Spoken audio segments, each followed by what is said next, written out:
તો ભાઈ નમસ્કાર મિત્રો, ફરીવાર એક નવો વિડીયોમાં તમારું સ્વાગત છે। મિત્રો વાત કરી તો હાલના ટાઈમમાં રાજપૂત સમાજના લોકો મિત્રો એવી વાટ જોઈને બેઠા છે કે અંતે ભાઈ પરસોત્તમભાઈ રૂપાલા છે એ રાજીનામું આપી દે। પરંતુ મિત્રો વાત કરી તો આગળ શું થવાનું છે, જેમ જેમ ચૂંટણી આવી રહી છે તેમ તેમ વિવાદ વધતો રહી રહ્યો છે। આગળ મિત્રો આના વિશે સૌથી મોટા સમાચાર આવી રહ્યા છે, શું છે પૂરો વિડીયો લઈને આવી ગયો છું। સૌથી પહેલા આપણી ચેનલમાં નવા છો તો લાઈક કરવાનું ભૂલતા નહીં અને સબસ્ક્રાઇબ પણ કરી દેજો, કારણ કે મિત્રો ગુજરાતના અને ભારતના જે પણ ઘટનાઓ ઘટતી હોય છે તેના સરળ ભાષામાં હું તમને બધા લોકોની ન્યૂઝ પકડતો હોઉં છું।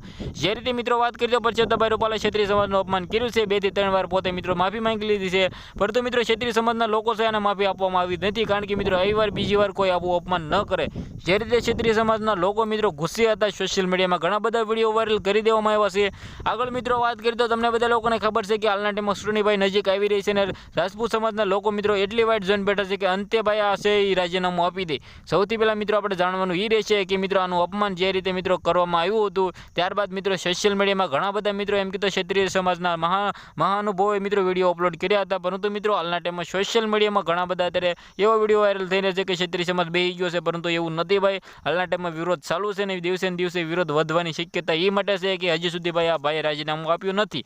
મિત્રો અંતે આપણે એ વાત જોવાની રહેશે કે શું રાજીનામું આપે છે, કારણ કે મિત્રો ઘણા દિવસથી આ વિરોધ ચાલી રહ્યો છે, કરીબ 1 મહિનાથી વિરોધ ચાલી રહ્યો છે। તો આ વિરોધ વિશે તમારે શું કહેવું છે, તમે કોને સપોર્ટ કરો છો એ પણ કમેન્ટ કરવાનું ભૂલતા નહીં, કારણ કે મિત્રો વાત કરી તો હાલના ટાઈમમાં ક્ષત્રિય સમાજનું પલડું ભારે છે અને મિત્રો એવું લાગે છે કે પરસોત્તમભાઈ રૂપાલાના અંતે ભાઈ એમ કીધું રાજીનામું આપવું પડતું હોય છે। આ વિડીયો વિશે શું કહેવું છે કમેન્ટ કરવાનું ભૂલતા નહીં। આજના વિડીયોમાંથી આટલી જ માહિતી, ફરીવાર એક નવો વિડીયો મળી ત્યાં સુધી બધા લોકોને જય હિન્દ, જય ભારત।